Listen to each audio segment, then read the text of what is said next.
बोधि वार्ता के सभी वीडियो अब बोधि ट्यूब पर उपलब्ध हैं। ये वीडियो पूरी तरह से आध्यात्म को समर्पित है। एक निशुल्क वीडियो सेवा है, पूरी तरह से विज्ञापन रहित है, अव्यवसायिक है और बोधि ट्यूब साधकों के लिए स्वर्ग है। यदि आप विज्ञापन रहित वीडियो देखना चाहते हैं, कृपया बोधि ट्यूब का उपयोग करें और आध्यात्मिक सामग्री का आनंद उठाएं।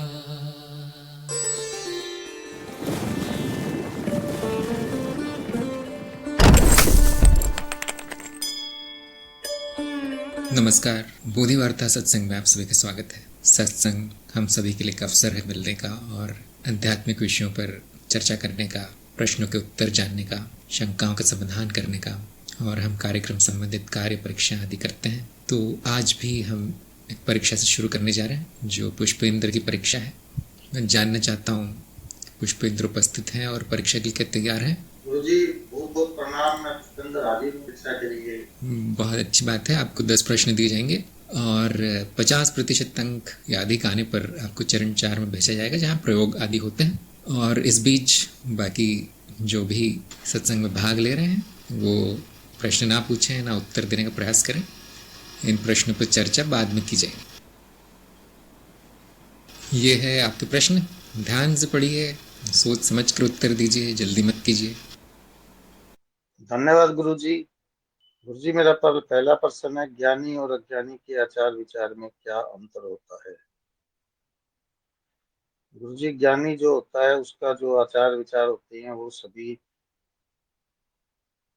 उच्च श्रेणी में होते हैं। वो जो अपने उच्च विचारों से प्रस्तुत करता है। और अज्ञानी दोषपूर्ण चित्तवृत्ति की वजह से, अज्ञान की वजह से उसके जो आचार विचार है उनमें त्रुटियां रहती हैं। और ज्ञानी का जो चरित्र और विचार होते हैं वो काफी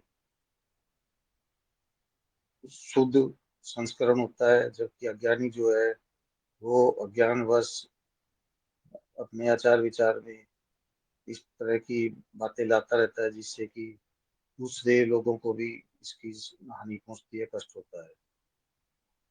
ज्ञानी को जानने की बड़ी जिज्ञासा होती है हर चीज को। जबकि अज्ञानी के कोई पर्सन वगैरह नहीं होते तो वो उसी अज्ञान में ही पड़ा रहता है, तो वो कभी आगे बढ़ने का विकास क्रम उसका नहीं चलता। अहम भाव के क्या लक्षण है गुरुजी? दूसरा प्रश्न है, अहम भाव के क्या लक्षण है?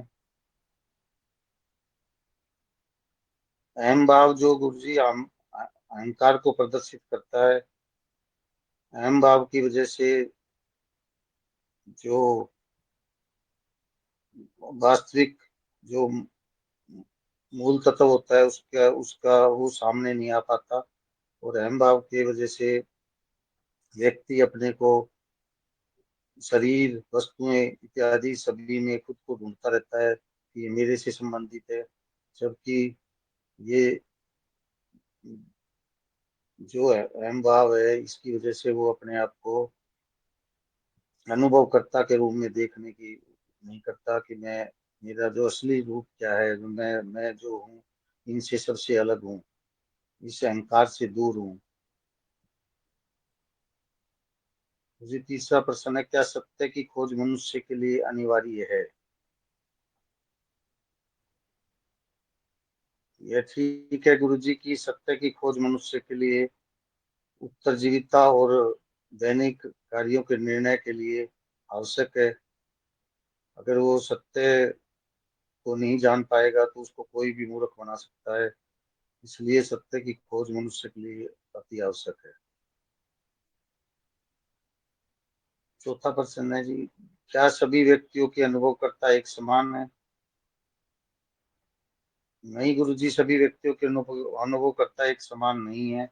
एक अनुभवकर्ता एक है जो मैं हूँ, और मेरी ये दूसरी जो भी व्यक्ति हैं सभी मेरी अभिव्यक्तियां हैं, मेरे ही रूप हैं। क्योंकि अनुभवकर्ता एक ही होता है, उसका कभी अनुभव नहीं किया जा सकता। चक्षु आदि इंद्रियां न होने पर भी अनुभवकर्ता अनुभव कैसे कर लेता है? अनुभवकर्ता व्यक्ति का मूल रूप होता है वो जो चक्षु आदि इंद्रियों की उसको आवश्यकता नहीं होती, क्योंकि जीव की जो चक्षु इंद्रियां होती है वो ही उसकी चित्त के द्वारा उसकी मदद करती हैं।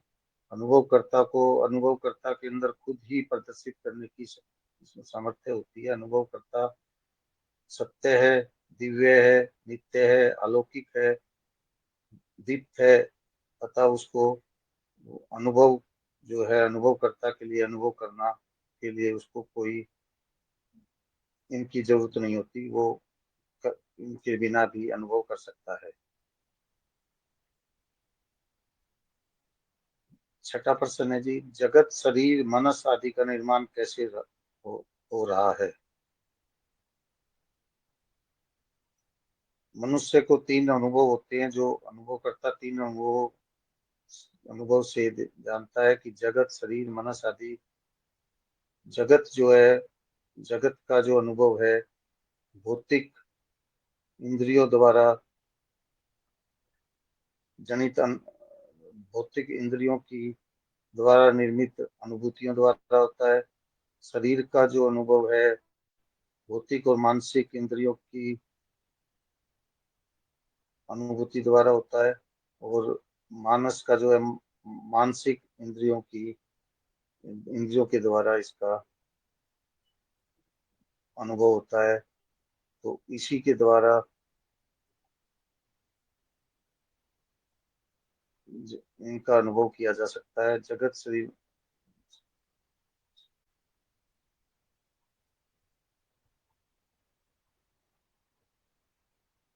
इन सभी का निर्माण पराभौतिक और मानसिक रचनाएं और नाद रचनाओं के द्वारा भी प्रकट होता है। प्रश्न नंबर 7 है जी, नाद व्यवहारिक सत्य है, सही या गलत। जब पराभौतिक पारमांशिक रचनाएं जब परिवर्तन करती है, बदलती हैं, तो नाद के रूप में प्रकट होती हैं। तो नाद के द्वारा जो रचनाएं होती है उनको नाद रचनाएं कहते हैं। और इनको व्यवहार इनका जो सत, ये द्वैत में जो है इनका व्यवहारिक सत्य है, जबकि अद्वैत में इनकी कोई सत्य नहीं है, ये माया है और कुछ नहीं है। प्रौद्योगिकी का प्रयोग कहाँ तक नैतिक है।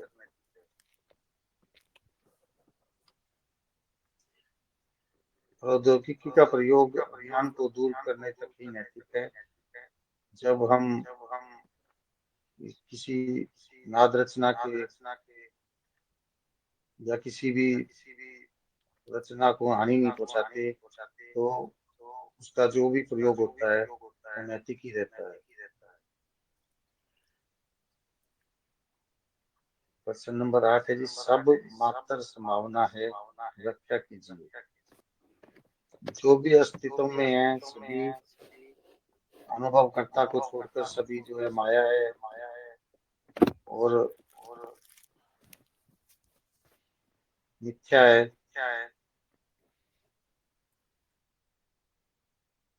क्योंकि इसकी इनके साथ संभावना जुड़ा हुआ है। तो संभावना ही अपने आप में एक मिथ्या है। प्रश्न नंबर 10 है गुरु जी, ब्राह्मण की जीव बन जाने से क्या लाभ मिलता है। ब्राह्मण को जीव बन जाने से क्या लाभ मिलता है। ब्राह्मण गुरु जी जीव नहीं बनता है। ब्राह्मण जो है वो उसका जीव का विकास क्रम जब होता है, तो जीव अपने विकास क्रम से जब अनुभव करता को जान जाता है, अपने अहम को दूर कर लेता है, तो अनुभव करता और अनुभव के बीच की अनुभव क्रिया से ब्राह्मण का उदय होता है। ब्राह्मण जीव ही ब्राह्मण है, जीव ब्राह्मण नहीं बनता है। जीव ब्राह्मण बनता है, ब्राह्मण जीव नहीं बनता है। गुरु जी मेरे उत्तर आपको समर्पित हैं, तो माफी चाहता हूँ मेरे शब्दों में कुछ हुआ हो तो उसके लिए माफी चाहता हूँ गुरु जी। बहुत बहुत धन्यवाद। आपको मिलते हैं 10 में से 6 जिसका अर्थ है कि परीक्षा आपने पास कर ली है, एकदम किनारे पे है। 1 नंबर यदि आगे पीछे हो जाता तो पास नहीं होते, लेकिन अच्छे उत्तर आए, आपके काफ़ी उत्तर आए, काफ़ी अच्छे उत्तर आए। धन्यवाद गुरु। और अब आप प्रयोग कर सकते हैं, सभी तरह के प्रयोग शुरू कर दीजिए। और हर हफ्ते ईमेल द्वारा एक रिपोर्ट मुझे भेजिए 2-3 लाइनों की। 3 महीने तक आपको ऐसे देखा जाएगा प्रयोगों में आप क्या करते हैं, कैसे प्रगति होती है। ये आपका चरण नंबर 4 3 महीने तक चलेगा। वहाँ पर वीडियो आदि में सभी विधियाँ बताएगी।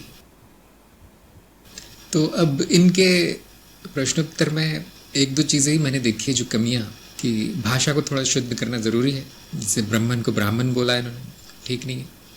और थोड़ा सा और गहराई में जाने की आवश्यकता है, क्योंकि कभी कभी उत्तर तो आ जाता है इनका, लेकिन 1-2 बातें ऐसी भी बोल देते हैं जो कि उत्तर देना ज़रूरी नहीं है, जो कि उत्तर में रखना ज़रूरी नहीं है। तो कोई बात नहीं, अभी शुरुआत है, पहला ज्ञान मार्ग है इनका। तो धीरे धीरे मुझे उम्मीद है कि एकदम पॉलिश हो जाएगा। अब हम थोड़ी सी उस पर चर्चा कर लेते हैं, प्रश्नों पर। कुछ प्रश्नों में पूरे नंबर मिले, कुछ में आधे मिले, कुछ में 0 मिले। तो पहला जो प्रश्न था ज्ञानी और अज्ञानी के आचार विचार में, बिल्कुल सही उन्होंने बताया। और ये बहुत सरल सा प्रश्न है, इसलिए उसमें नंबर काटने की कोई गुंजाइश नहीं थी, पूरे नंबर दिए गए। दूसरा प्रश्न था अहम भाव के क्या लक्षण है। इसमें आधे नंबर कट हुए हैं इनके, क्योंकि पूरी तरह मूल पर पहुंच नहीं पाए। अहम भाव का पहला लक्षण है मैं शब्द का प्रयोग, खास तौर से जब उसमें अनुभव करता नहीं आया हो तो, और मैं बोला गया है, तो अहंकार का लक्षण है कि मेरा नाम ये है, मैं ये हूँ, मैं इतना बड़ा हूँ, मैं इतना छोटा हूँ, मेरी आयु ये है, मैं स्त्री हूँ, मैं पुरुष हूँ। इस तरह की बातें बोली जा रही हैं तो अहंकार जीवित है। और ये तो खैर रोज के आपके व्यवहार में बोलना ही पड़ता है, लेकिन जब अध्यात्म में भी बोल दिया जाता है तो अहम भाव के लक्षण है कि मैं जीव हूँ, मैं ऐसा हूँ, मैं वैसा हूँ, मैं गुरु हूँ, मैं शिष्य हूँ, या मैं प्रगति कर रहा हूँ या नहीं कर रहा हूँ। ये सब अहंकार। ये बताना चाहिए था मैं और मेरा, जहाँ पर कब्जा करने की बात आती है वस्तुओं पर, संबंधों पर, विचारों पर, कि मेरा विचार है इसलिए सत्य है, मैंने ये मान लिया है कि सत्य है इसलिए सत्य है। ये अहंकार, इस तरह मूर्खता है। तीसरा प्रश्न था क्या सत्य की खोज मनुष्य के लिए अनिवार्य है। तो इसमें भी आधे नंबर मिले इनको, क्योंकि उन्होंने बिल्कुल सही बताया कि व्यवहारिकता में तो सत्य के बिना हो नहीं सकता, जीवन चल नहीं पाएगा, ज़्यादा दुख ही दुख होगा, उसका असफलता ही असफलता मिलेगी हर जगह। लेकिन आधा भाग इनको अध्यात्म संबंधित बताना चाहिए था, वो नहीं बताया। वो अनिवार्य नहीं है, आध्यात्मिक सत्य जानना अनिवार्य नहीं, उसके बिना भी बड़ा अच्छा जीवन चलता है। आप देख ही रहोगे 99% से ज़्यादा लोग बिना कोई आध्यात्मिक सत्य जाने आराम से जीवित है। तो ये किसके लिए अनिवार्य है? जो सत्य की खोज कर रहा है, जो साधक है, जो खोजी है, शिष्य है, उसको बहुत बारीकी से जानना अनिवार्य है, नहीं तो उसका जीवन विफल। वो यही लक्ष्य लेकर पैदा हुआ था, अब वो ये नहीं कर पाया तो फिर संभावना नहीं है फिर अधिक। हाँ, रोज के जीवन के लिए वो व्यवहारिक सत्य जानना बहुत आवश्यक है। आप सभी जानते हैं कि वो सब झूठ है, वो मिथ्या है, लेकिन फिर भी जानना आवश्यक है मिथ्या में क्या चलता है, क्या नहीं चलता, क्या कार्य करता है, क्या नहीं कार्य करता। इस जीवन को चलाने के लिए कुछ बातें जानना आवश्यक है, जिनको हम सत्य कह देते हैं लेकिन है नहीं वो सत्य। अगला प्रश्न था क्या सभी व्यक्तियों के अनुभवकर्ता एक समान है। तो इनको इसमें आधे नंबर मिले। जो इन्होंने बताया बिल्कुल सही कि एक ही अनुभव करता है, लेकिन इतना संतोषजनक उत्तर नहीं आया, क्योंकि इन्होंने शुरुआत ही ऐसे की कि नहीं, समान नहीं है, जबकि इनको शुरुआत ऐसी करनी चाहिए थी कि प्रश्न पूरी तरह से गलत है। तो मैं ये सत्संग में पूछता हूँ सभी साधकों से कि बाकी लोगों की क्या राय है, इस प्रश्न का सही उत्तर क्या आना चाहिए। वैसे सभी जानते होंगे प्रश्न गलत है, सभी लोग ये समझ गए होंगे, क्योंकि जो पूरी तरह ज्ञानी है वही ये बोल पाएगा कि ये प्रश्न सही है। लेकिन इसका सुंदर उत्तर कैसे आए 2-3 वाक्यों में, क्योंकि इसमें एक मान्यता है कि एक व्यक्ति का एक अनुभव करता होता है, और एक और मान्यता है कि थोड़ा थोड़ा फर्क होता है सब में। तो हाँ, अनुभव करता में फर्क होगा। ये चीज़ सांख्य दर्शन में बताई गई है कि पुरुष जो है जीव पर निर्भर है और वो अलग अलग है। क्यों? क्योंकि स्वभाव अलग अलग है सबके। तो सांख्य यहाँ पर विफल रहता है पुरुष की व्याख्या करने में, इसलिए द्वैत दर्शन है सांख्य। शिवम ने कहा है व्यक्तियों का अनुभव करता नहीं होता, सब व्यक्तियों का अनुभव एक ही अनुभवकर्ता को हो रहा है। बिल्कुल सही है। योगेश ने कहा सभी व्यक्ति अनुभवकर्ता के दृष्टिकोण है, अनुभवकर्ता एक ही है, शून्य है, व्यक्ति के विभिन्न गुण अनुभव मात्र है। बिल्कुल सही। सौर्य ने कहा एक अनुभवकर्ता का विभिन्न व्यक्ति के रूप में अनुभव है। आलोक ने कहा व्यक्ति मिथ्या है, अनुभव करता ही है और कुछ नहीं। अपनी हिंदी पर कार्य शुरू कर दीजिए, बहुत ही बुरी हिंदी है आपकी। मीनाक्षी ने कहा है अनुभव करता एक ही है, उसी का अनुभव करता के विभिन्न दृष्टिकोण है। विशाल ने कहा समान होने के लिए दो चाहिए जबकि अनुभव करता एक ही। सभी ने अच्छे उत्तर दिए, सभी के उत्तर बिल्कुल सही है। ऐसा प्रश्न आने पर पहली चीज आपको ये कहनी चाहिए कि व्यक्ति तो मिथ्या है नहीं। अब जैसे व्यक्ति की आंखें होती है, व्यक्ति कान होते हैं, नाक होता है, एक सिर होता है, आदि आदि, वैसे क्या उसका एक अनुभव करता भी होता है? वो कहाँ है फिर? ये प्रश्न करना उचित है। और यदि व्यक्ति मिथ्या है तो उसका जो भी है सारा मिथ्या है। एकमात्र सत्य यहाँ पर अनुभव करता ही है, इसलिए वो उसका नहीं हो सकता, व्यक्ति संबंधित नहीं हो सकता। ये एक तार्किक उत्तर है, क्योंकि वो सत्य है इसलिए मिथ्या से संबंधित नहीं हो सकता। और तब आता है दूसरा तर्क कि वो एक ही है तो सबको थोड़ा थोड़ा नहीं मिल सकता क्योंकि अखंड है। इस तरह सभी मान्यताएं गिराई जा सकती हैं 5 मिनट में। तो ऐसे प्रश्न का उत्तर सीधे शुरू कर देना चाहिए कि प्रश्न ही गलत है आपका। इसमें मान्यता ये वाली मान्यता है, उसमें वो वाली मान्यता है, और वो वहाँ पर जो भी शब्द दिए गए उनकी परिभाषा बता देनी चाहिए। व्यक्ति अनुभव है, अनुभव करता हो, उसका अनुभव करने वाला है, दृष्टा है, साक्षी है। अब कैसे हो सकता है वो? दोनों में संबंध समान नहीं है, एक ही है। अगला प्रश्न है चक्षु आदि इंद्रियां ना होने पर भी अनुभवकर्ता अनुभव कैसे कर लेता है? इसमें पुष्पेंद्र को 0 मिला क्योंकि उत्तर तक पहुंच नहीं पाए। अंत में उन्होंने यही बोला कि इसको आवश्यकता नहीं है चक्षु आदि की। देखिए, हटा के देखिए, उनको कोई अनुभव नहीं होगा कुछ खास नहीं होगा। सभी इंद्रियों को हटा दिया जाए तो उसको अनुभव कहना भी ठीक नहीं फिर। हाँ, आंतरिक इंद्रियों, यहाँ पूछा गया है आदि इंद्रियां, चक्षु आदि इंद्रियां, मतलब सभी इंद्रियां की बात हो रही है, केवल आंखों की नहीं। तो कैसे कर लेता अनुभव? उसकी तो कोई इंद्रिया नहीं है। इंद्रियां तो शरीर की होती है, या आंतरिक इंद्रियां होती है, मानसिक आदि इंद्रियां होती है। तो अनुभव करता क्या करता है कि उसको अनुभव मिल जाए? बहुत से लोग समझ गए होंगे ये प्रश्न भी गलत है, ये प्रश्न भी गलत है, लेकिन इतना जटिल है कि इसका उत्तर देना बहुत कठिन है। प्रज्ञा ने कहा आंतरिक इंद्रियों से। आंतरिक इंद्रियां भी इंद्रियां ही हैं, मतलब शरीर के अंदर जो स्थित है वो क्या वो अनुभव करता है कि इंद्रियां आंतरिक इंद्रियां? नहीं। योगेश ने कहा इंद्रियां छलने का काम करती है। वो सब ठीक है, क्या काम करती है वो? पूरा उत्तर दीजिए। हमें पूछ रहे हैं कि अनुभवकर्ता तक कैसे पहुंचता है अनुभव छलनी होके। शुभम ने कहा कोई प्रक्रिया नहीं है। इस बात में काफी सत्य है, शुभम के उत्तर काफी हद तक सही है। अमित ने कहा सभी अनुभव मिथ्या है। अब ये तो नहीं पूछा, हमें सत्य और मिथ्या की बात पूछी नहीं। कैसे प्रश्न है, कैसे, मतलब प्रक्रिया क्या है वहाँ? ज्योति ने कहा सभी अनुभवकर्ता को हो रहे हैं। हाँ, कैसे हो रहे हैं बिना इंद्रियों के? आलोक ने कहा अनुभवकर्ता कुछ करता नहीं। हाँ, ये बात भी सही है। प्रज्ञा ने कहा अनुभव नहीं होता उसका, अनुभवकर्ता का तो अनुभव नहीं होता। हाँ, फिर अंजलि ने कहा इंद्रियों के भाव में भी अनुभवकर्ता अनुभव एक है, अस्तित्व मात्र है, तत्व शून्यता है। ये तो अभाव वाली बात हो गई, लेकिन अभी तो इंद्रियां है लेकिन वो अनुभवकर्ता की नहीं है।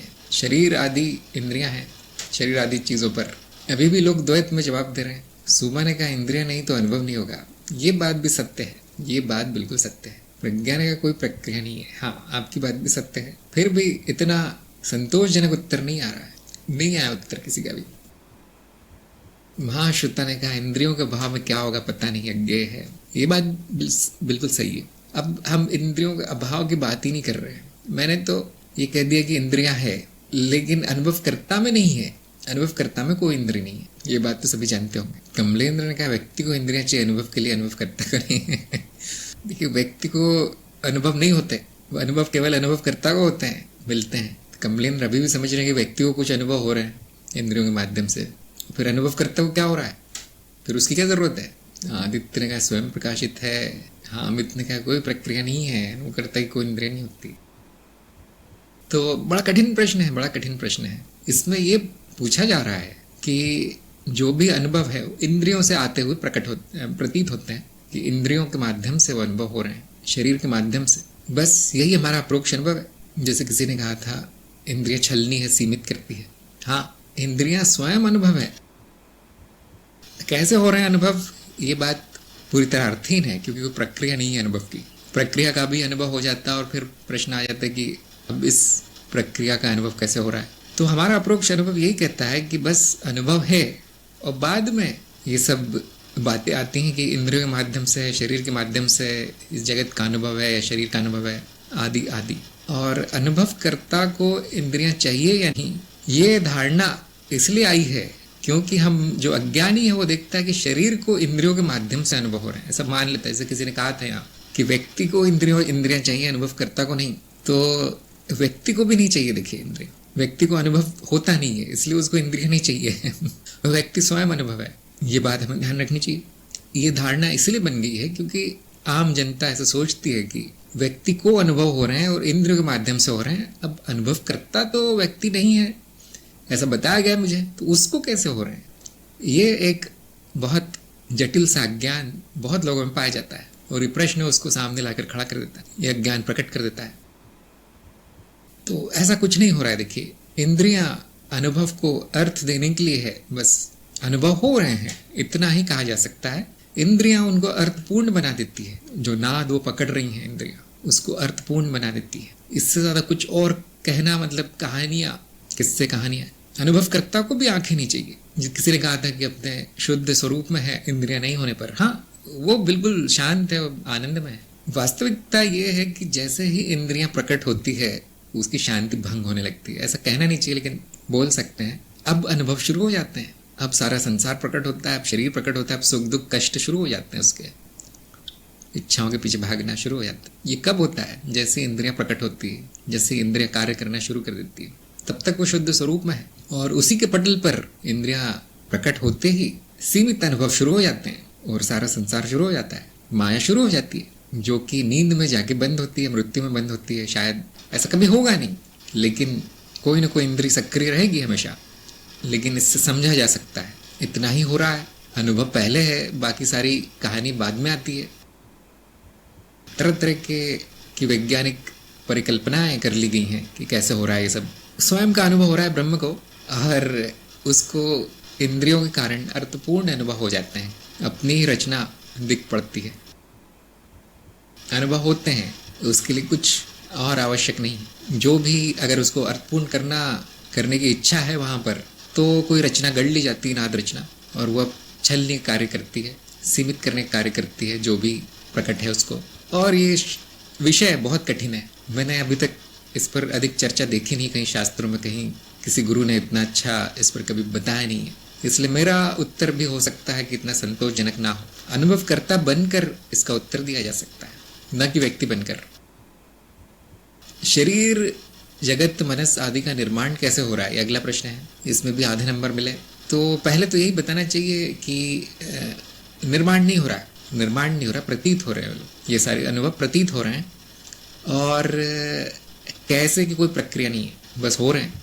और यदि प्रक्रिया ही जाननी है तो फिर नाद का उपयोग किया जा सकता है। कैसे निर्माण कैसे हो रहा है, नाद के द्वारा हो रहा है। नाद से तन्मात्रा तक की प्रक्रिया बताई जा सकती है जो पूरी तरह व्यवहारिक है। तो अगला प्रश्न भी यही था कि नाद क्या व्यवहारिक सत्य है। तो मैंने उनको पूरे नंबर दिए हैं इस पे, अभी मुझे याद नहीं आ रहा क्या उत्तर था, लेकिन सही था उत्तर उनका। व्यवहारिकता में नाद आदि सत्य मान लिए जाते हैं। अगला प्रश्न था प्रौद्योगिकी का प्रयोग कहाँ तक नैतिक है। अब इनका उत्तर बिल्कुल सही आया इसमें, सोचना ही नहीं है अधिक। अगर वो प्रौद्योगिकी हानि नहीं पहुंचा रही है तो पूरी तरह नैतिक है, उचित है उसका प्रयोग, किसी भी तरह की हानि। और अगर हानि होती है वातावरण को, जीव जंतुओं को, मनुष्य को, शरीर को, मन को, मानसिक किसी भी तरह की हानि होती है तो प्रौद्योगिकी उपयोगी नहीं है, उसकी जगह कुछ अच्छा आना चाहिए। तो बिल्कुल सही उत्तर था इनका। जो भी हानिकारक है वो अनैतिक है। बहुत आसान है जानना। अगला प्रश्न है सब मात्र संभावना है, व्याख्या कीजिए। तो इसमें भी शून्य मिला क्योंकि इन्होंने अच्छे से व्याख्या की नहीं। तो ये फिर से मैं सत्संग में पूछूंगा कि क्या सब मात्र संभावना है, और हम ये सब कैसे जानते हैं, हम ये कैसे जान पाते हैं कि ये सब संभावना है, कौन सा अनुभव हमें बताता है, कौन सा तर्क बताता है। ये सब उत्तर में देना चाहिए था। सिर्फ ये कह के नहीं चलेगा कि हाँ संभावना है, अब उसका प्रमाण भी आना चाहिए। उत्तर परिवर्तन से शुरू होना चाहिए, परिवर्तन की परिभाषा आदि से। कोई लिख पाएगा थोड़ा सा छोटा सा उत्तर? लहरें संभावना मात्र क्यों है, व्याख्या करने को कहा गया। विशाल ने कहा अस्तित्व में कभी कुछ निर्माण हुआ इसलिए सिर्फ संभावना है। आप कह रहे, शायद आप कह रहे निर्माण नहीं हुआ लेकिन निर्माण न होना, संभावना का होना एक ही चीज है। सिद्धांत ने कहा अनुभवकर्ता संभावना है।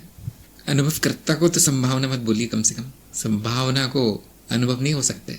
कोई ये बता नहीं रहा है कि परिवर्तन भी असत्य है।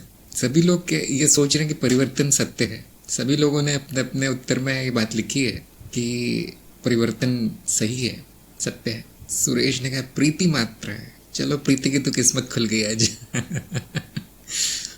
मात्र प्रीति है, अब कोई जरूरत नहीं है उत्तर की। ज्योति ने कहा नाथ की जटिलता के कारण सब कुछ सत्य प्रतीत होता है। सही बात नहीं है। मैं जानता हूँ ये प्रश्न भी बड़ा कठिन है। आज 2-3 प्रश्न बहुत कठिन आ गए इसमें, इनकी परीक्षा में। मैं तो एक ही व्याख्या जानता हूँ, वो ये है कि परिवर्तन भी सत्य नहीं है।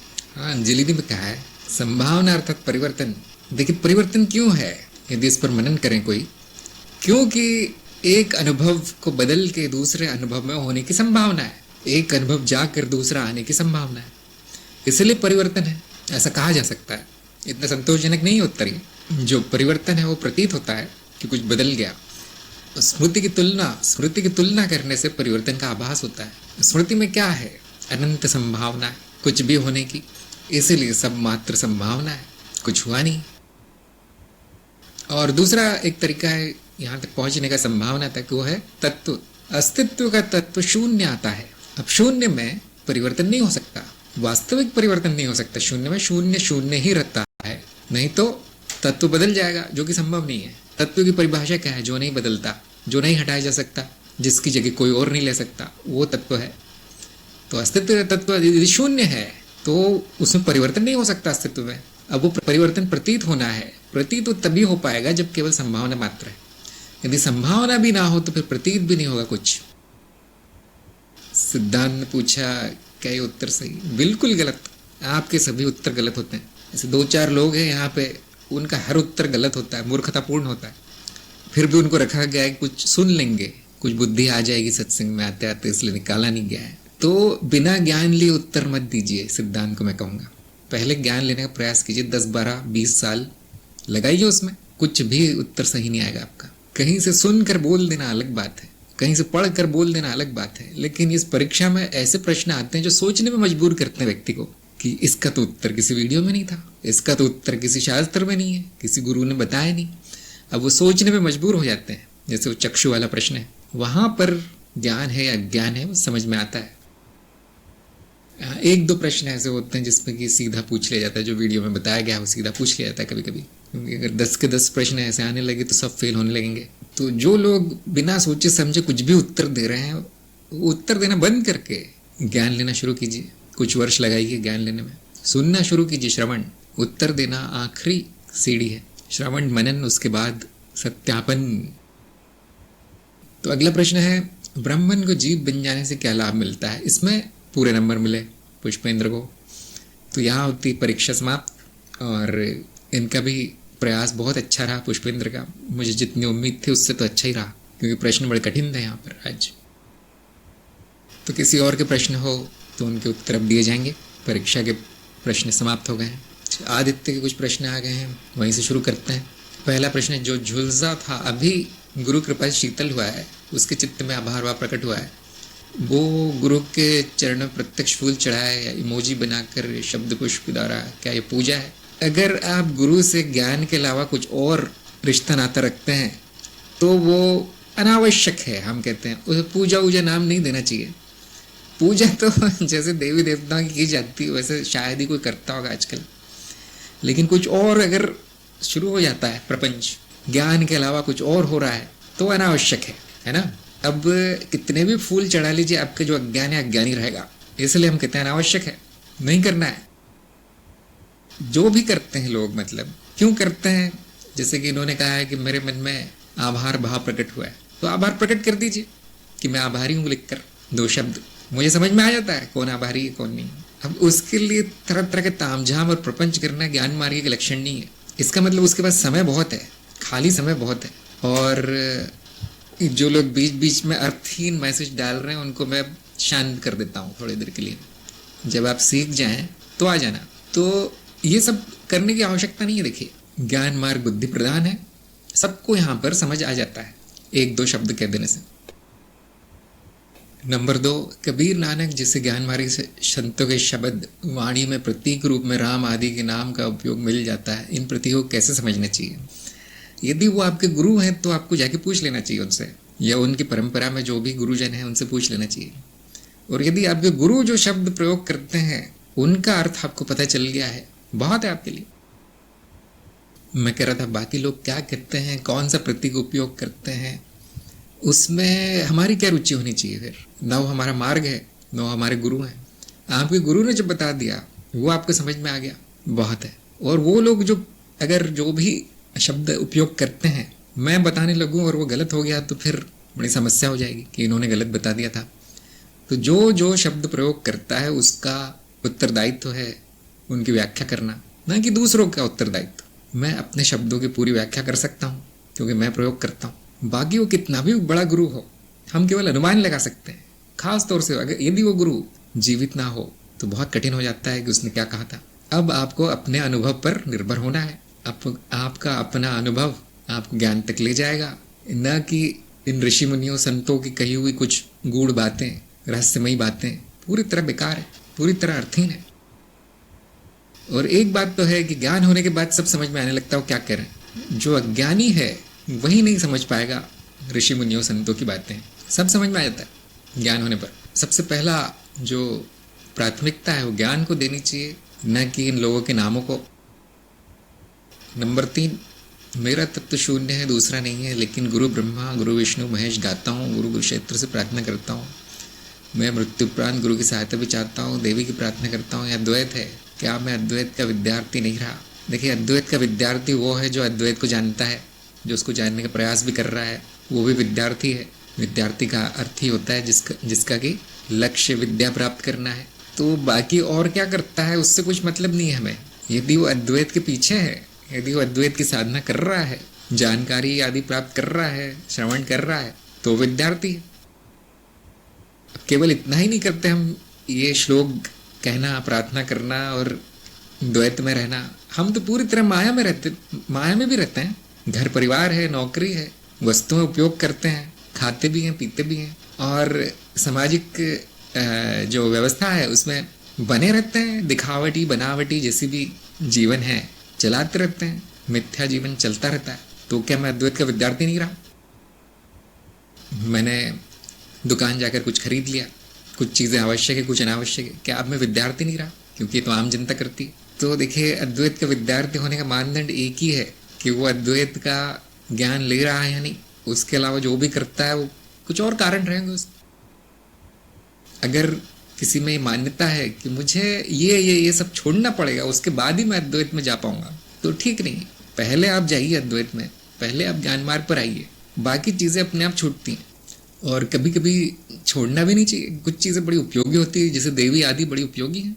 आपको इस माया में सुरक्षित रखना और आरामदायक तरीके से रखना दैविक कार्य है। तो यदि हम कुछ उपयोगी करते हैं, भले वो तंत्र हो या दैनिक कार्य हो, अपना विज्ञान हो, प्रौद्योगिकी हो, जो भी हो, तो इसका मतलब ये नहीं कि अब मैं अद्वैत को छोड़ चुका हूँ, ऐसा नहीं।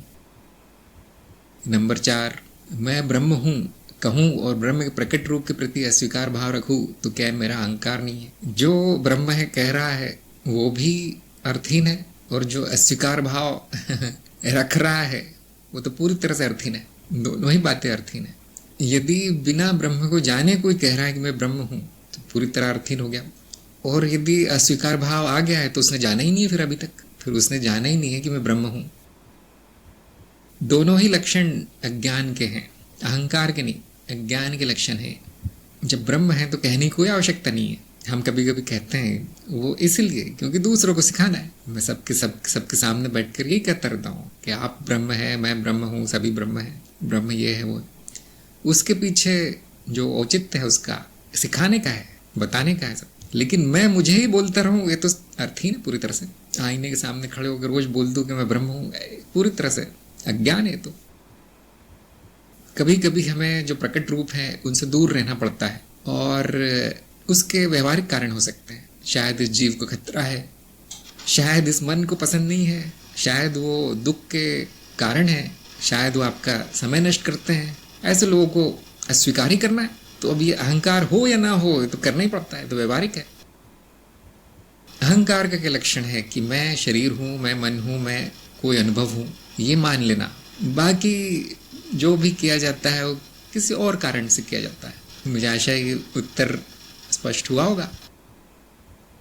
नंबर 5 है, अद्वैत को केवल जानकर कि द्वैत भी अस्तित्व का मिथ्या रूप है, जो है वो है, का स्वीकार भाव क्या पर्याप्त है? हाँ जी, लेकिन जो है वो है इसको स्वीकार भाव नहीं कहा जाता। स्वीकार भाव का क्या अर्थ है कि अब बुद्धि के परे कुछ भी जानना संभव नहीं। ज्ञान मार्ग में हम जब स्वीकार भाव की बात करते हैं ज्ञान के संदर्भ में, तो यही होता है कि अब इसका ज्ञान संभव नहीं है, जो है वो है, इतना काफी है। अगर ये जान लिया गया है कि बुद्धि से अब नहीं जाना जा सकता, बुद्धि से केवल शुद्धि की जा सकती है मान्यताओं की, अंधविश्वासों की।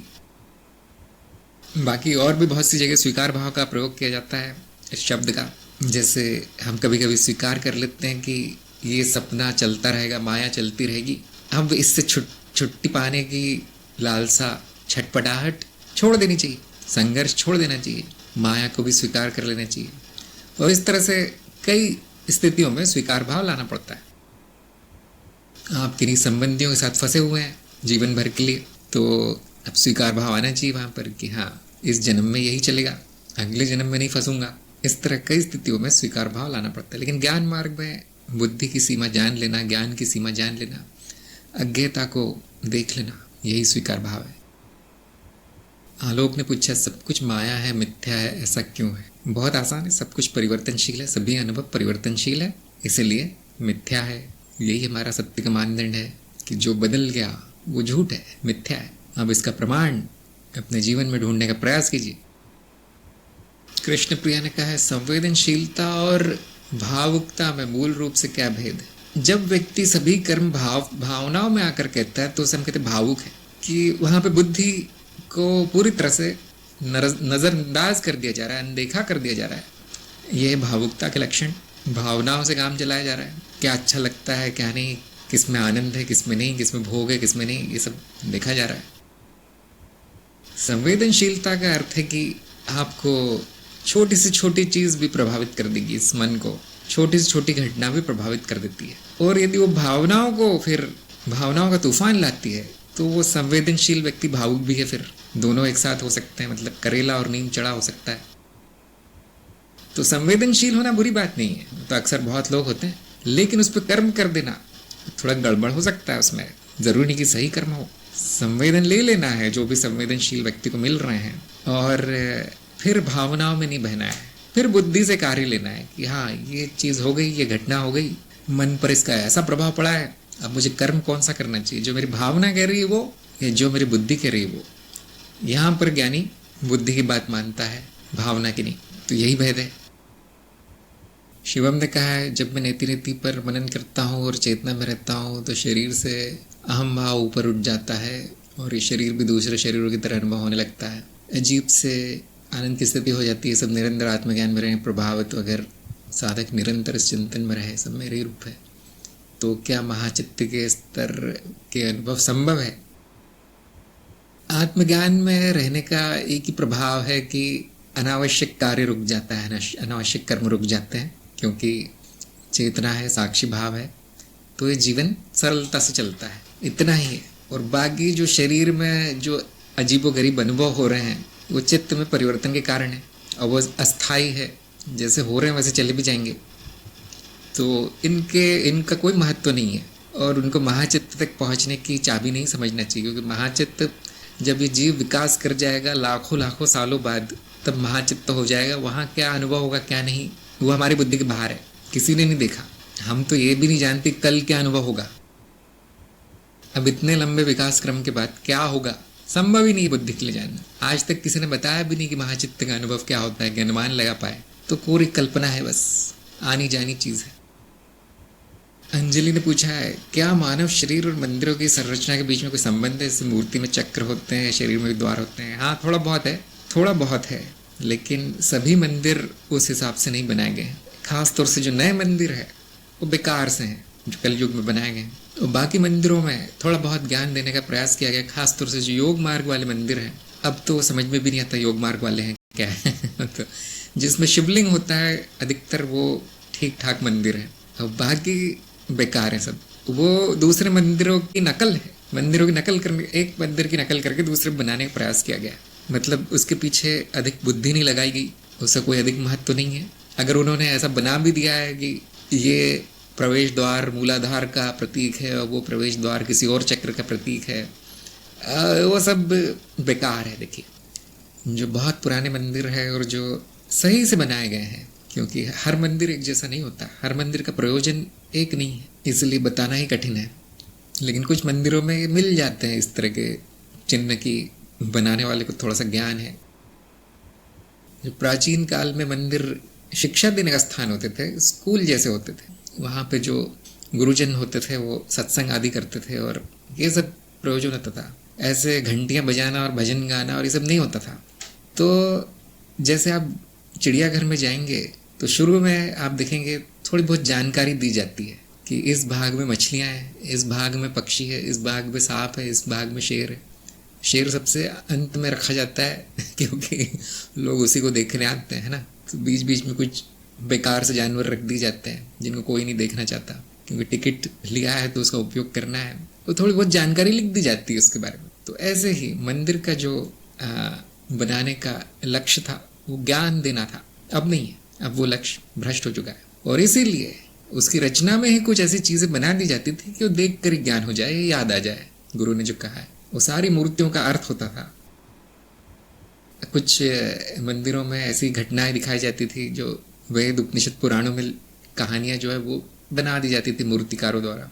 तो ये सब अब आजकल होता नहीं है। मंदिर इस युग में पूरी तरह अर्थहीन अनावश्यक चीज़ हो गई है। मैं तो कहता हूँ इससे अच्छा आश्रम है। मंदिर जाने से अच्छा आश्रम हो आइए आपके निकट के, वहाँ पे सत्संग चलता होगा, वहाँ पे कुछ ज्ञान पुण्य की बातें होती होंगी, वहाँ पे असली कार्य हो रहा है अध्यात्म का। मंदिरों में कुछ नहीं हो रहा है। ज्ञान मंदिर ही आपका मंदिर है। शिवम ने कहा है कभी कोई शास्त्र आदि नहीं पढ़ा या देखा, क्या आवश्यक है। देखिए, यदि आपका गुरु भी नहीं है तो फिर और क्या बचता है विकल्प आपके सामने? शास्त्र ही बचते हैं, किताबें ही बचती हैं। पढ़ते रहा कीजिए जब तक गुरु नहीं मिलता। लेकिन उसमें जो लिखा है उसको सत्य मान लेना, उसका प्रमाण मान लेना, वो ठीक नहीं है। और जिसको ज्ञान हो गया है उसके लिए कोई शास्त्र आवश्यक नहीं है। जिसका गुरु है उसको इन चीज़ों की कोई आवश्यकता नहीं है। जैसे मंदिर, जैसे किताबें, जैसे शास्त्र, पुरानी भाषाएं जानना, वाद विवाद, ये कार्यक्रम वो कार्यक्रम पूरी तरह बेकार है जिसको ज्ञान हो गया उसको। सत्संग काम आती क्योंकि थोड़ा ज्ञान को बनाए रखती हो, स्मरण दिलाती रहती है। सत्संग साधकों की संगत स्मरण दिलाती रहती है, माया में फंसने से बचाती है। लेकिन बाकियों का इतना उपयोग नहीं है। पुस्तकों से ज्ञान नहीं होता। ज्योति ने पूछा है जब मेरे कर्म मेरे नहीं, करता मैं नहीं, तो प्रारब्ध कैसे मेरा हो सकता? क्या ऐसा नहीं जो चल रहा है वो बस चलता ही रहेगा? प्रश्न का दूसरा भाग तो मेरी समझ में नहीं आया, लेकिन पहला भाग बिल्कुल सही कि प्रारब्ध का अर्थ ही कर्म होता है। प्रारब्ध क्या है? कर्म का प्रकार है। तो जब कर्म मेरे नहीं तो प्रारब्ध भी मेरा नहीं। जीवन में प्रारब्ध, कर्म व कर्मफल, हाँ, जीवन आपके प्रारब्ध से ही निर्धारित होता है, वही होगा। जो भी कर्म किए जाएंगे उनके फल आएंगे, ये चित्त का नियम है। एक ज्योति के प्रश्न में जोड़ना चाहूँगा कि ऐसा प्रश्न आता क्यों है कि मैंने सारा ज्ञान ले लिया, मैं ब्रह्म हूँ, अब ये जो चल रहा है वो क्यों चल रहा है? अब ये प्रश्न जीव से आया है, जीव की बुद्धि ने किया है कि मेरा क्या होगा, मैं तो हूँ नहीं, ब्रह्म ही है, तो अब ये बंद क्यों नहीं हो जाता? तो यहाँ पर यह अज्ञान है कि ज्ञान होने से सब बंद हो जाना चाहिए, प्रारब्ध बदल जाना चाहिए, कुछ अच्छी व्यवस्था हो जानी चाहिए मेरे लिए स्वर्गलोक में। ऐसा कुछ नहीं होगा। जो हो रहा है वो प्रकाशित होगा बस ज्ञान से।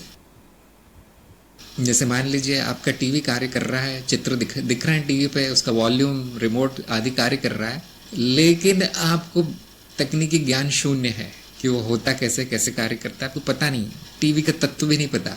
टीवी का तत्व है झूठ, बकवास, ये उसका तत्व है। तो ये आपको ये अज्ञान है। आपको लगता महत्वपूर्ण है टीवी, जादू से कार्य करती है, लेकिन कोई आपको ज्ञान दे दे, तकनीक ज्ञान दे दे उसका, और उसका सत्य भी बता दे टीवी का, तो भी वो टीवी चलता रहेगा। तो ठीक वैसे ही चलेगा जैसे वो बनाया गया है, जिस कार्य के लिए बनाया गया है वो करता रहेगा। उसी तरह से ये उम्मीद कर लेना कि ये देह, ये मन कुछ और करेगा ज्ञान होने के बाद, ठीक नहीं है, ये उम्मीद ठीक नहीं है। कुछ लोग बोलेंगे नहीं कर्म शुद्धि हो जाएगी, सुख आ जाएगा या विकास हो जाएगा, बिना ज्ञान के भी हो रहा है, वो थोड़ा धीरे हो रहा है बस। दूसरे मार्गों में जहाँ आत्मज्ञान आदि नहीं होता वहां पर भी कर्म शुद्धि हो सकती है, बस गुरु की आज्ञा माननी। गुरु कहेंगे बेटा चोरी मत करो, चोरी नहीं करना, झूठ मत बोलो, झूठ नहीं बोलना, कर्म शुद्धि हो रही है। ज्ञानी को इतना है सुविधा है कि उसको ये सब बताना भी नहीं पड़ता, अपने आप ही जान लेता है उसको कुछ नहीं बताना पड़ता, नैतिक क्या है नैतिक क्या है, अच्छा कर्म कौन सा, अनावश्यक कर्म कौन सा। ये बुद्धि के बस में है सारा, इसमें चेतना की भी आवश्यकता नहीं है। शुद्धि आदि कर्मों को सही करना, अपना प्रारब्ध जान लेना, ज्ञानी वो जल्दी कर लेता है, एक दिन में कर लेते हैं। मैंने कहा कुछ लोग देखा है मैंने, सो के उठने के बाद, आज ज्ञान हुआ कल सो के उठने के बाद तो कुछ और ही रहता है उनका जीवन। बहुत कम होगा ऐसा, लेकिन देखा गया है सारे निर्णय उनके 2-2 सेकंड में हो जाते हैं, सब खत्म उनका पुराना, नाम पता भी विलीन। तो ये बुद्धि के अंतर्गत आता है कर्म शुद्धि का मामला, बिना ज्ञान के भी संभव है। जयदीप ने कहा है जब तक ज्ञान पूर्ण तरीके से चित्त में नहीं बैठेगा तब तक ऐसी बातें आएंगी ही आएंगी, जब तक अनुभव से नहीं उतारा जाएगा तब तक श्रवण करने और रटने से लाभ नहीं होगा। हाँ जी, ये सारे प्रश्न ज्ञान के कारण आते हैं। मैं क्या करूं, ज्ञान तो हो गया, मैं क्या करूं, कुछ बदला ही नहीं, 4 दिन हो गए ज्ञान लेकर, आत्मज्ञान, या मैं ब्रह्म हूं लेकिन फिर भी या मृत्यु लोक में पड़ा हूं दर दर की, तो मैं होने का अर्थ जाना नहीं फिर अभी उसने, तो मैं क्या हूं यही नहीं जाना। अब दृष्टा बनकर सभी अनुभवों का मजा उठाना है, आनंद उठाना है, कैसे भी हो। हाँ, बार बार वो अहम भाव आ जाएगा, वो भी बहुत स्वाभाविक है, कोई बात नहीं, थोड़ी देर में चला भी जाएगा, यही तो खेल है। ब्रह्म स्वयं को भूलने का खेल खेल रहा है, तो आपको भी खेल लेना है इसमें कोई बुराई नहीं है। कुछ लोग कहेंगे नहीं मुझे ये भी नहीं चाहिए, तो घबराने की बात नहीं, वो सच नहीं है, वो कुछ हो नहीं रहा है। मैंने देखा है जितना ज्ञान होता है उतनी बेचैनी होती है, ये ठीक क्यों नहीं हो रहा, वो ठीक क्यों नहीं हो रहा, मेरे गुरु होने के बाद भी मुझे कुछ मिल नहीं रहा, कि मेरा इस मार्ग में मैं इतना आगे बढ़ गया हूँ, अभी भी मैं यहीं फंसा हूँ, इस तरह से कोई सिद्धि नहीं मिली मुझे अभी तक। ये सब अज्ञान के लक्षण है। देखिए अभी भी केवल सुन रखा है कि मैं ब्रह्म हूँ, हुए नहीं है पूरी तरह से हुए नहीं है, और ये होना थोड़ा संभव भी नहीं, थोड़ा समय लग जाता है। मैंने देखा इसमें कितना भी याद रख ले, वो जो निचली परतें हैं वो तो खींच ही लेती है व्यक्ति को नीचे। इसीलिए साक्षी भाव की सिफारिश की गई कि जो भी हो रहा है होने दो, साक्षी भाव में होने दो। बहुत से लोग कहेंगे फिर ब्रह्म बन के तो जीवन संभव नहीं है। नहीं, संभव नहीं है, ब्रह्म का कोई जीवन नहीं होता, इस जीव का होता है जीवन। तो यदि आपको जीवन जीने की ही इच्छा है तो जीव बन के जीना है, ब्रह्म बन के नहीं। ब्रह्म बन के दृष्टा होना है, जीवन में किसी काम का नहीं ब्रह्म। ये अनुभव करता आपके जीवन में कोई सहायता नहीं करे, कोई उपयोग नहीं, बेकार सी चीज़ है। तो अनुभव करता बन के देखना है, जीव बन के जीना है, बहुत आसान है। इसे कहते हैं प्रकाशित जीवन, चेतना के प्रकाश में जीना है। और वो जैसा भी है बिल्कुल ठीक है। फिर उसका अर्थ ये नहीं हुआ कि आपको कर्म बंद कर देना है, उसका अर्थ ये हुआ है, चेतना का अर्थ ये हुआ है कि उचित कर्म करने हैं, आवश्यक कर्म करने हैं, इतना सा अर्थ है। देखिए, और उसमें व्यक्ति फिसलता है तो कोई बात नहीं, कई वर्षों तक ऐसा होता रहेगा, कुछ लोगों के लिए कई जन्मों तक होता रहेगा। जिनकी इच्छाएं बहुत बलशाली है, कई जन्म सही तरीके से साक्षी भाव में नहीं आ पाएंगे, लेकिन उसकी हमें चिंता नहीं है। ज्ञान बीज पड़ गया है, अब सब अपने आप होगा और बहुत जल्दी होगा। जो अज्ञानियों के मुकाबले ज्ञानियों का विकास, ज्ञानी जीव का विकास, ज्ञानी जीव तो नहीं कहना चाहिए, लेकिन जहाँ ज्ञान बीज है वहां पे विकास जल्दी होगा। अमित ने पूछा है कि ज्ञानी के सत्कर्म का कर्मफल हो सकता है? वह तो अपने स्वरूप को जान गया, उसका कोई कर्म नहीं। देखिए, अनुभव करता है, कोई कर्म नहीं है। हाँ, आप ज्ञानी किसको बोलते हैं इस पर निर्भर करता है। तो हम अक्सर ज्ञानी व्यक्ति को बोलते हैं, अनुभव करता को कोई ज्ञानी नहीं बोलेगा, वो तो ज्ञान का भी दृष्टा है, ज्ञान का भी दृष्टा है। व्यक्ति को बोला जाता है ज्ञानी अज्ञानी, तो हाँ उसके तो कर्म का फल आएगा, वो तो कर्म के नियम से बंधा है, कैसा भी कर्म कर ले उसका फल आएगा।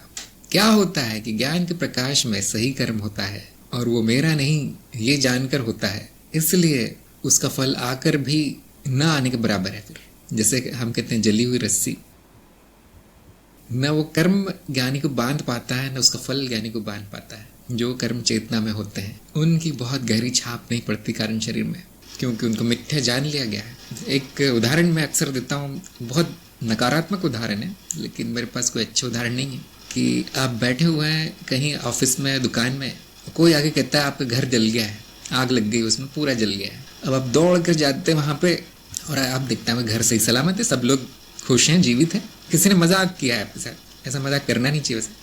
तो जब आपको ये ज्ञान नहीं था कि वो बात सत्य है असत्य, आपने उसको सत्य मान लिया था, आप दौड़े थे जब अपने घर देखने के लिए क्या हुआ, तब उसकी बहुत गहरी छाप पड़ी होगी मन पर। और जब वहाँ घर पे पहुँच के देखा गया कि अरे सब कुछ तो सही है, कोई जला नहीं है कुछ भी, तो वो जो छाप पड़ी थी वो अब मिथ्या साबित हो गई। अब वो हंसने की बात हो गई, या हो सकता है किसी को गुस्सा भी आ जाए कि क्या मजाक किया मेरे साथ उल्टा सीधा, लेकिन वो छाप नहीं रही। भले ही आपको याद रहेगा हमेशा कि ऐसा हुआ था कि मैं घबरा गया था, कि मेरा घर जल गया सुनकर और मैं दौड़ के आया था, ये याद रहेगी, लेकिन वो आपसे कोई कर्म नहीं करवाएगी। वो याद आपको बांधेगी नहीं, आपको बंधन में नहीं डालेगी किसी तरह के कर्म बंधन, जली हुई रस्सी हो गई वो। इसी प्रकार आपके जीवन में सभी घटनाएं अगर आप ऐसे देखें कि वो सब मिथ्या है, माया है, तो याद तो रहेगा सब कुछ, चिंता की बात नहीं है, लेकिन उसका प्रभाव नाम मात्र का होगा। नाम मात्र कुछ तो होगा थोड़ा बहुत, लेकिन ऐसा नहीं होगा कि आपको नरक जाना पड़े, या आपका विकास क्रम रुक जाए, या आपका ज्ञान अज्ञान में बदल जाए, या आपसे अजीब अजीब कर्म होने लगे जो नहीं होने चाहिए। ऐसा कुछ नहीं होगा। तो यह आपको अपने अनुभव से जानना है। देखिए, मैं कितना भी बोलता रहूं यहाँ पे क्या होगा क्या नहीं होगा, आपको अपने अनुभव से जानना है क्या होता है। संपूर्ण चेतना में कर्म करते जाइए, देखिए, प्रयोग मान के कीजिए। प्रयोग ही तो है ना, जागृत अवस्था का प्रयोग कहा है हमने इसको। मैंने इसको आदेश तो नहीं कहा मैंने इसको ये तो नहीं कहा कि आज से तुम्हारे धर्म है करना, ऐसा कुछ नहीं कहते हम ज्ञान मार्ग में। हम प्रयोग कहते हैं, करके देखो क्या होता है। तो आपको शुरू कर देना प्रयोग, जागृति में अधिक से अधिक समय साक्षी भाव में बने रहिए, चेतना में बने रहिए, और उसका परिणाम क्या आता है स्वयं देखिए अपनी आंखों से। यदि कुछ ना आया तो कुछ नहीं आया, फिर कोई बात नहीं। यदि अच्छा नहीं आया, थोड़ा बहुत ही आया, कोई बात नहीं। अगर बहुत अच्छा है तो भी कोई बात नहीं, न कुछ मिला है न कुछ खोया है। ध्यान दीजिए, अज्ञान होना और ज्ञान होना और कर्म शुद्धि होना और ये सब इस सपने का भाग है। इसको इतनी गंभीरता से नहीं लेना चाहिए, ये सब सपने में चल रहा है। हाँ, वो सपना सुखदायी हो जाता है थोड़ा सा, बस जीव को इतना ही चाहिए, इसलिए उसका थोड़ा सा महत्व है। जो है वो पहले से है और वो हमेशा रहेगा।